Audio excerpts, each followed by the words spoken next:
Today I'm in Maysville, Kentucky, visiting the grave of early Hollywood actor Henry Wadsworth.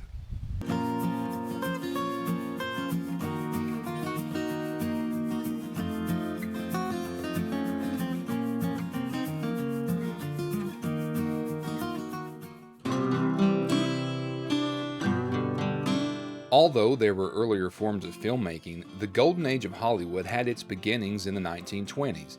When the studios were able to start incorporating sound into motion pictures, it set the stage for early performers to be able to use their talents.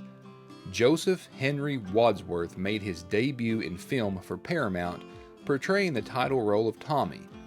Henry Wadsworth was born in 1903 in Maysville, Kentucky.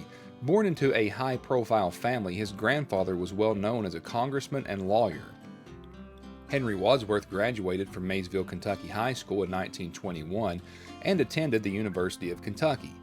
A student of the Carnegie Institute of Technology's drama school, he soon began his acting career. As with most actors of the 1920s, Wadsworth began his career performing vaudeville and touring with traveling entertainment companies. He even appeared on Broadway in the late 1920s. Although I've been able to find a few different people that have managed to do this, it had to be extremely difficult to transform a beginning in rural Kentucky to a Hollywood career. More amazingly, two people born in this city of Maysville, Kentucky have been able to do so: Henry Wadsworth and Rosemary Clooney, who I profiled in a previous video. After Wadsworth began his film career in the late 1920s, he was able to build an impressive list of feature films in which he appeared. And you know, one thing that I have noticed with these early actors and actresses of Hollywood is the fact that it was so early in the movie making industry that perhaps, some of the accomplishments have been lost over time. So I'm very glad to be able to visit the grave of Mr. Wadsworth today and give him some recognition. Wadsworth began to put together a list of films in which he appeared spanning from the late 1920s through the 1940s.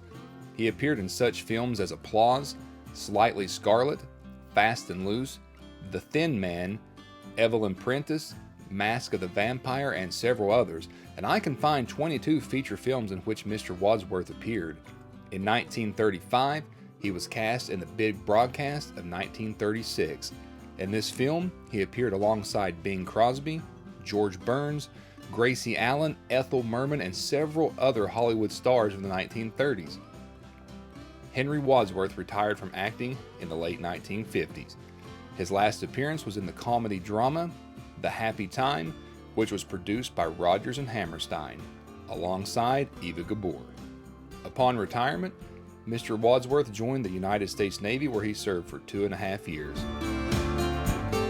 Henry Wadsworth died at St. Luke's Hospital in New York City at age 71. From his beginnings in Maysville, Kentucky, to vaudeville, to Broadway, to Hollywood, to the United States Navy, Henry Wadsworth made several lasting contributions to the arts and to the country. I'm going to leave you with a few looks at Maysville Cemetery. This was my first visit to this location, and I didn't expect to see the age and the architecture that I found. If you are ever in Maysville, Kentucky, I would highly recommend a visit here. A viewer of mine recommended that I visit here after seeing my visit to Rosemary Clooney's grave.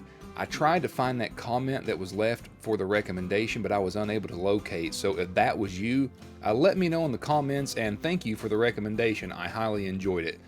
If any of you have ever heard of Mr. Wadsworth, leave me a comment. As I mentioned, I feel that due to age, some of the early accomplishments of Hollywood actors and actresses are being lost. So I always enjoy being able to make visits like this. Thank you all for watching, and thanks for the continued support of my channel. I appreciate each and every one of you. If you haven't already subscribed, please subscribe and join me, and I will see you again soon.